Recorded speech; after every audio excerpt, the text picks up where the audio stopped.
a chapter in this journey of David. It seems kind of almost like an incidental little story. For me, as I've looked through it and seen some of the text that's in there, it feels to me as though it's one of the most incredible turning point moments in the life of David. It doesn't look like it, but maybe as we work through it, we might see how incredibly significant it is and how important it is in our dilemma. And I think the dilemma is this. Let's just remember where David is. He's running away from Saul. His context is his life of faith in the reality of his day-to-day experience. That's what he's grappling with. And I think that is for all of us where we are. Our life of faith, if you have faith in Jesus, our life of faith, grappling, working out, being part of our day-to-day experience. If the Christian faith is something that you're looking at, observing, thinking about, maybe even rejecting, it might be that you're rejecting it because you see it as something which is kind of symbolic and filled with just basic patterns of life. And then you get on, you do the things on a Sunday, you observe these traditions, and then you get on with real life and you forget about it. I think this little bit of David's narrative in this story, in his journey with Saul, just points to the fact that faith is 1,000,000 miles away from that. Faith is actually lived out day to day, and it's messy, and it's complex, and it's filled with questions. And some we get right, some we get wrong. But it is faith that is informing that journey. That's what I want us to think about this afternoon. In 1996, I gave up on computer games. It was because my son, who at that point was very young, was battering me every single time on Mario Kart. And it had just reached that point where I thought, the most basic of computer games, I haven't got a hope. I'm getting trounced every single time. There's bananas flying all over the place. I haven't got a clue what I'm doing. But it did kind of create a turning point in my life. I don't do computer games. But I know a whole load of you do. What I do know is that one of the things that really sets apart some games is this idea of strategy and mission. And connecting certain things and doing certain things, and the necessity actually to do certain things before you can move on to the next thing. That is this chapter. And there are 3 missions that David has to achieve. It's almost as though, and I think this is true, kind of computer games, they condense all of the complexities of difficult missions, and they make it a little game on the screen. The reality is there are things that we have to do. And David, right at this moment, is in life peril. And there are things that he absolutely has to do. Let's remind ourselves of the context. Who is David? He's escaped from Saul. But who is he? He's the son-in-law of the king. He's the commander of the royal bodyguard. And he's realized over a period of time, confirmed by the birth son of the king, his close, dear, precious friend, Jonathan, has confirmed to him that Saul, Jonathan's father, Saul, David's father-in-law, is determined to kill him. That's who he is. And so he escapes, and that's what we looked at last week. Chapter 18 and verse 28 and 29 says this, which really kind of focuses in this crisis. When Saul realized, what's the foundation of the hatred? It's this. When Saul realized that the Lord was with David and that his daughter Michal loved David, Saul became still more afraid of him.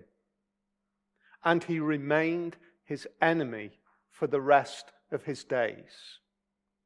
That little verse, those two verses there, just shines a light on the problem and the heart of Saul. Yes, it's all directed at David, but the reality is that he's angry because the Lord is with David and is not with him. That's the real problem for Saul. He's in this role as king, appointed as the king of God's people. But what he's realized is, in spite of his position, the Lord is with David. According to Saul, with this job title, the Lord should be with me. That's an outrage that the Lord is not with me. When power cannot see a greater purpose, power becomes angry and attacks. And that was the problem for Saul. He looked at David, he saw God was with him, he saw his daughter loved him, and he hated him for the rest of his days. That's one side of who David is. But there's another side of David, as we know. He's a shepherd. He's the youngest son of the family of Jesse. And he's been anointed by the priest to shepherd God's people. And that's the challenge for David. That's the issue for David. David didn't really seek. He didn't really kind of connive his way into the court of Saul. He found his way into the court of Saul when he slayed the giant Goliath.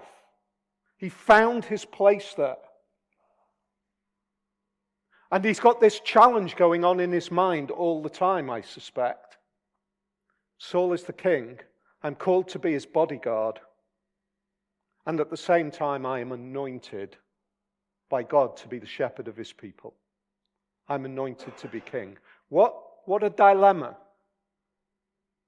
For a person who sought power, ask Julius Caesar, for a person who sought power, being the king's bodyguard is the best place to achieve power. Beware the Ides of March as the knives slip in from behind. David had every opportunity to seize power, knowing he'd been appointed and anointed as king, and yet at the same time, he recognized that that was not his place to take that. That was the context of David. He's living this complex, confused, challenged life that has now resulted in Saul trying to pin him against the wall with a spear. And he runs. He flees alone. Then we come to this little section. 2-6. Fascinating little story. What does he do? He runs. He finds himself with Ahimelech the priest. Ahimelech is trembling when he meets him. Are you alone? Is Saul with you? What's going on? What's happening? I know who you are. This is incredible. You're here. What's going on? This sounds terrifying. He's trembling. He's fearful. David says this, look, the reality is I'm on a secret mission. I'm on a mission for the king. My men haven't eaten. We're hungry. But this secret mission demands that, basically because of the mission that we're on, give us some food. Haven't got any food.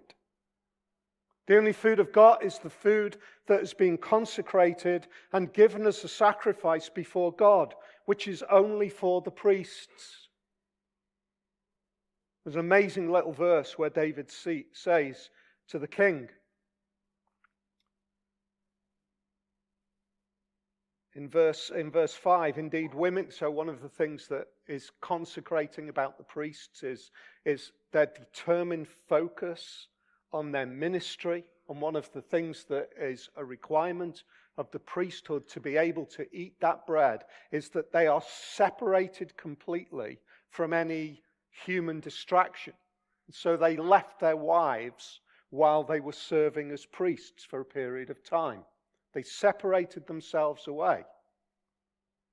I think that can easily be interpreted as though the reason they couldn't eat the priests, that would not be a good thing. The reason they couldn't eat the bread is because the priests had been with the wives who were unclean. That's not what it's about. Let me just clarify that.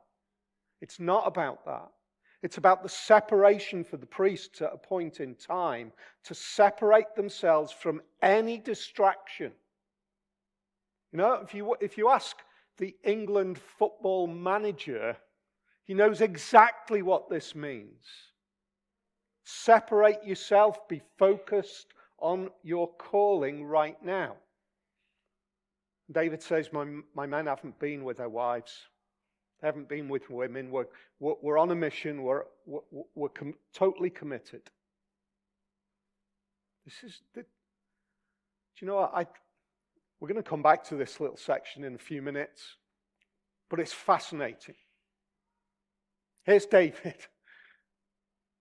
Has he got men? No. Actually, he gets the men in the next chapter. He's by himself. Is he on a mission from the king? Well,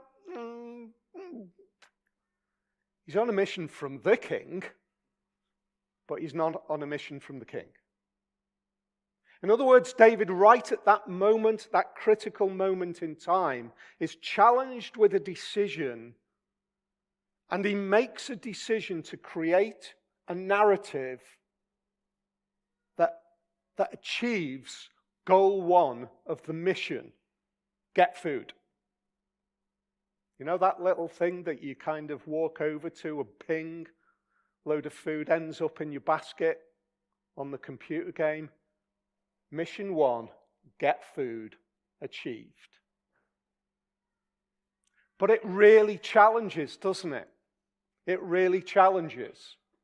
Because there is a whole mass of deception here. There is deception. I've read a number of commentaries on this.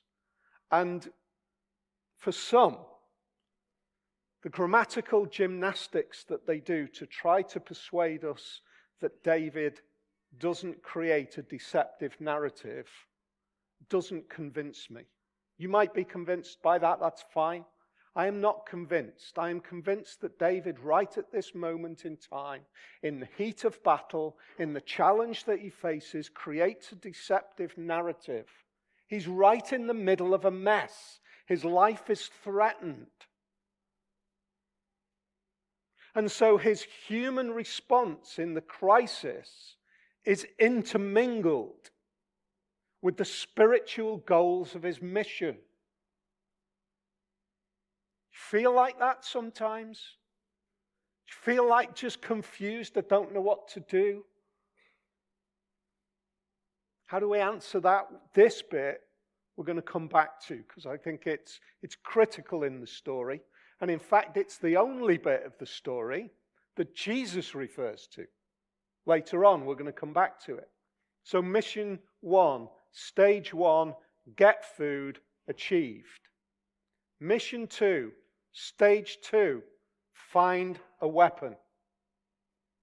That's what you've got to do. He's run away with nothing. Last week, we left him with Jonathan's arrow fetcher, young boy, without realizing it, passing a message to David to say the king's going to kill you. Run. And he doesn't do anything. He just runs. He's gone. He's out of there. He's got nothing. Stage two. get a weapon. Have you got a sword? Have you got any weapon? Don't you have a spear or a sword here, he says in verse 8. I haven't brought my sword or any other weapon because the king's mission was urgent. This is fascinating. This is fascinating. I'm on an incredibly urgent mission from the king. I haven't even had a chance to get a weapon. The deception is getting a bit thin here, to be honest, David. It's getting a bit thin. It was such an urgent message from the king, such an urgent mission, that I didn't even have a chance to get a weapon. Well, okay. The priest replied, the sword of Goliath, the Philistine whom you killed in the valley of Elah, is here. It's wrapped in a cloth behind the ephod. If you want it, take it. There's no sword here but that one. David said, there is none like it. Give it to me. If you want a dramatic moment in the story, it is that moment. Seems nothing, does it? For me, it was one of the dramatic moments in the narrative of Saul, David, Samuel, and the mission of God. The giving and taking and receiving and honoring of a sword is always one of the most dramatic moments. It's one of those moments that in literature, in historic ancient literature, right up to today, is a critical moment. The sword carries a symbol of power to the bearer. King Arthur. Do you remember, if you might have watched it on Disney, Sword in the Stone, if you're lowbrow. You might have read the book properly if you're really highbrow. But what we do know is that the only one who could take the sword was Arthur from the stone.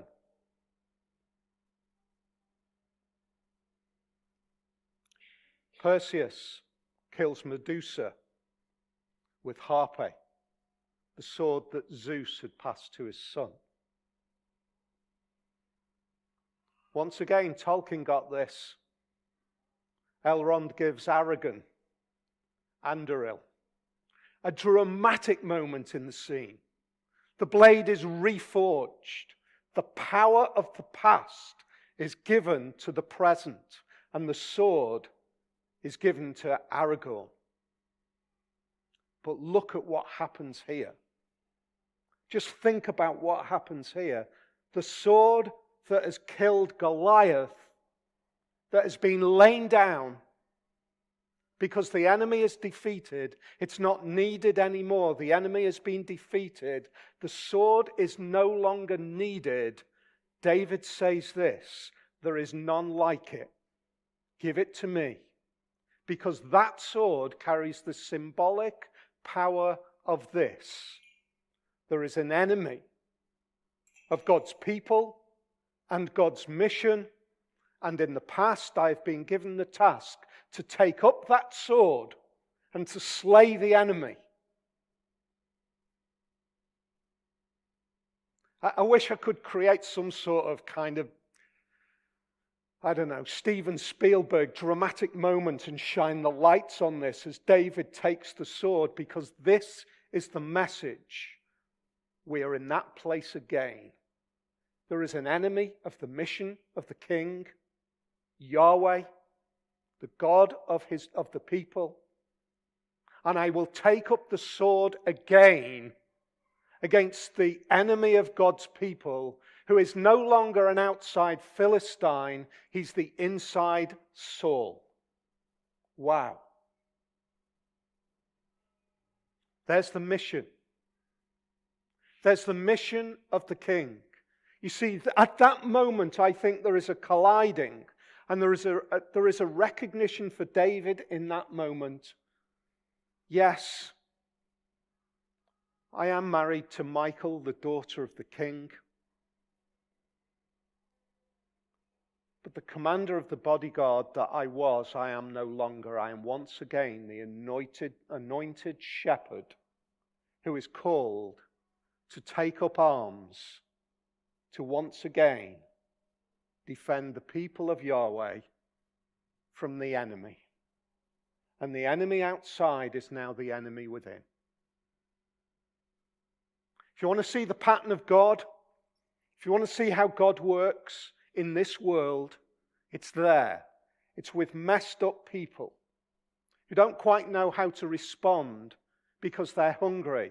And so they create a narrative which is filled with deceit against the priest of God. He doesn't know whether he can tell this priest the truth. He should be able to tell the priest the truth. That's the point. He should be able to say to the priest, you know that Saul is actually the enemy. Give me the food that I need because I'm taking up arms against the enemy of God's people. But he doesn't know, so he creates a narrative. Like Rahab, who saves the spies, who deceives those who are trying to take the lives of the spies. Again and again we see this complex intermingling of the reality of our human experience and the challenges that we find in our day-to-day faith life. So mission 2, get weapon. Mission 3, find an escape route. That's what we see in the next little section.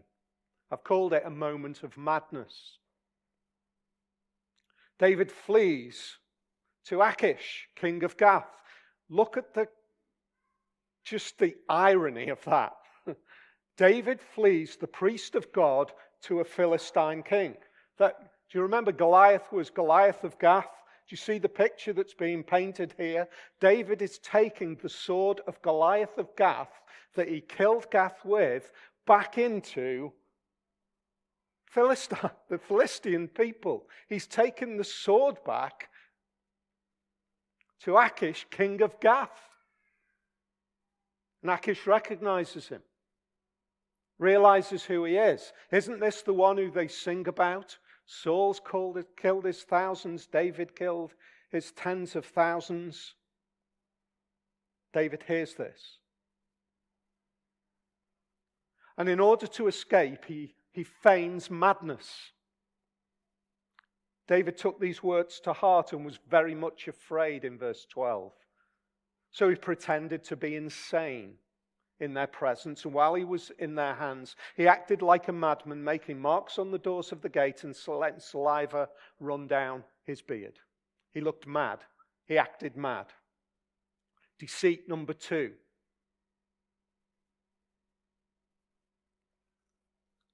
It's played out again, isn't it? Most famously in Hamlet.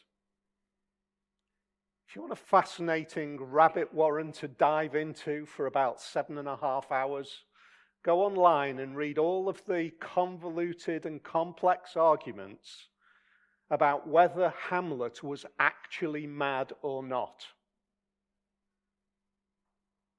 It's fascinating.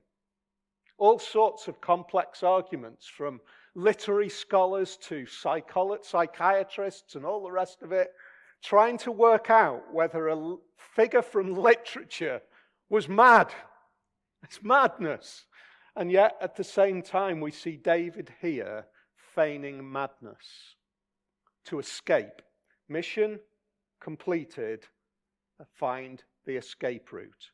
Pretend to be mad. There is actually a fascinating little sub-story to this, which is the historical millennia journey of what and how madness is interpreted. I did go down that rabbit warren for about 18 months. It's fascinating. One of the things that madness might have been interpreted as at this particular point in time, very specifically, was otherworldliness and the hand of the divine on those who appear to be mad. And Achish's response is, get him out of my sight. Escape route found. Here's another one. Here's a fascinating little insight. If you want to see the way the story is unfolding, David pursues madness and pursues God's purpose. Sorry, David feigns madness and pursues God's purpose. Saul abandons God's purpose and pursues madness. I think that's why this story plays out the way it does. In the pursuit of God's purpose, David is willing to make himself look ridiculous to escape. And Saul's decision is to pursue his own glory. He looks ridiculous. Here's the dilemma of truth, lies, and mission success. What do we do with this challenge, this mix-up, this complex deception? How do we respond to it? Fascinating articles online spouting out great ideas about how David was wrong to have told lies, and well, it's simple and it's straightforward. It reminded me of when I was many years ago working in a manufacturing company. They had these little gauges. They were called go, no-go gauges. And we used to work out whether the bores of tubes were the right dimension, and we did it with a no-go gauge. If the tube allowed the gauge to go in on one side, it was wide enough, that's great. If the other end of the gauge we tried to put in and you couldn't get it in, it meant that the tube was the right tolerance. It was a go, no-go gauge. If both ends of the tube went in, the tube was too big. If neither end of the tube went in, the tube was too small. We love to think about faithfulness in that way. We love to think that there's nice, easy, straight lines, go, no-go gauges. Things that we do, things that we don't do. Corrie ten Boom, Dutch watchmaker, a champion in the Second World War, secured the lives of so many Jews who were threatened by the Nazis. How did she do it? Deception. Is she wrong? I actually read somebody saying she was. Here's the thing. We all find ourselves in moments. What do we do in that moment? Do we look at the calling of God as our mission and we say, give me a no-go gauge. Tell me what's right, tell me what's wrong. Or do we do something deeper? Jesus was confronted by just that kind of attitude. In Mark chapter 2, one Sabbath, Jesus was going through the grain fields. And as his disciples walked along, they began to pick some of heads of grain. The Pharisees said to him, look, why are they doing what is unlawful on the Sabbath? You see, what the Pharisees had in mind was that their faith was a list of go, no-go gauges. Really straightforward.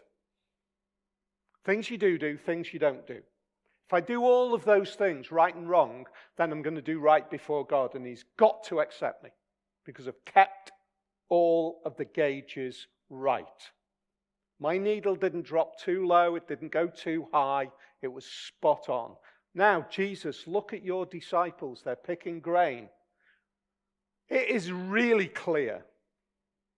It is really clear from the law that you're not to work on the Sabbath. Really clear. Look at your outrageous, sinful disciples who are picking grain as they walk through the field. Just picture it.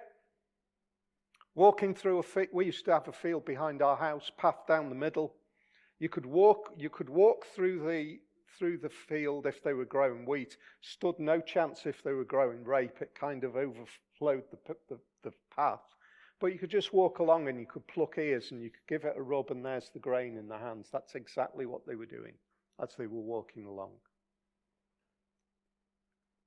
Here's Jesus' answer. Have you read what David did when he and his companions were hungry and in need? In the days of Abiathar the high priest, he entered the house of God and ate the consecrated bread, which is lawful only for the priests. Look at verse 27. The Sabbath was made for man, not man for the Sabbath. Here's what Jesus hones in. He says, how do you interpret what is right and what is wrong? Because your interpretation is that the Sabbath was made for man. Man was made for the Sabbath. You're interpreting it and saying, here's the Sabbath.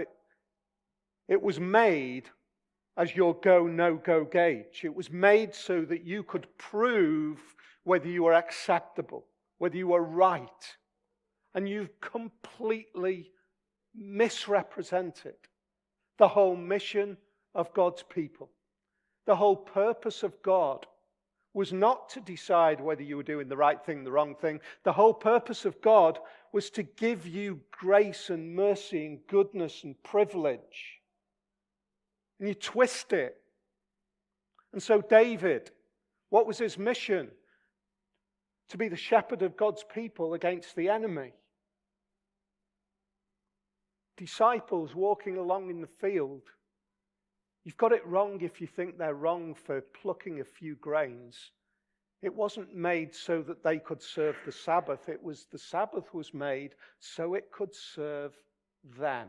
So that it could give them rest and satisfaction and peace and joy and reflection on me.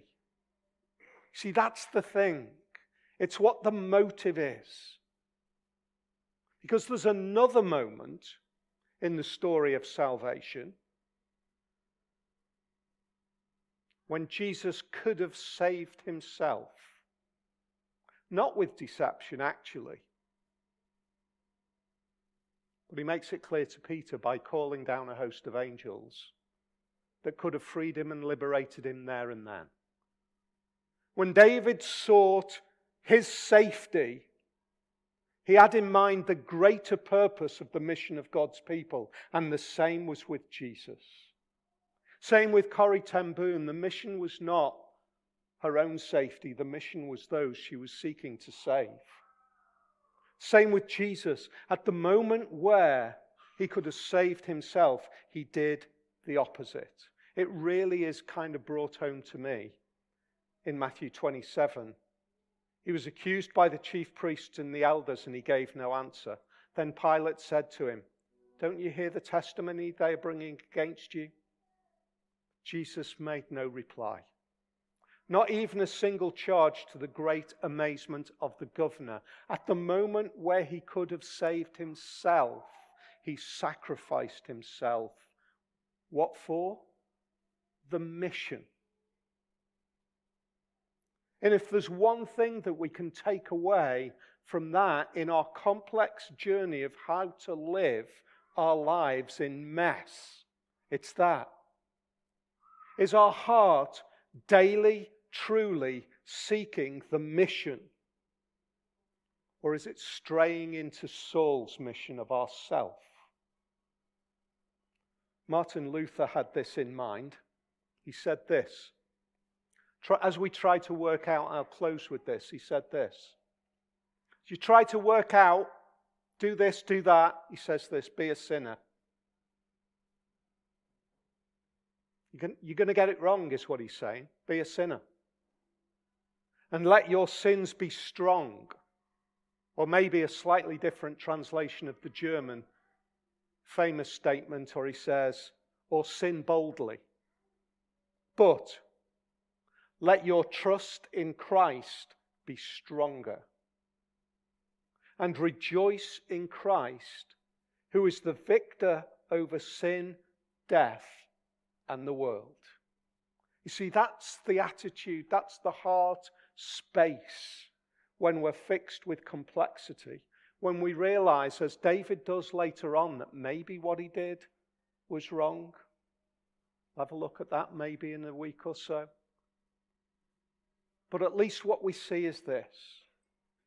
As Martin Luther says, go through your life first with the mission of the pursuit of Jesus as your King and Saviour. And when you get it wrong, trust in that. Gospel in a mess, as we see David escaping from Saul.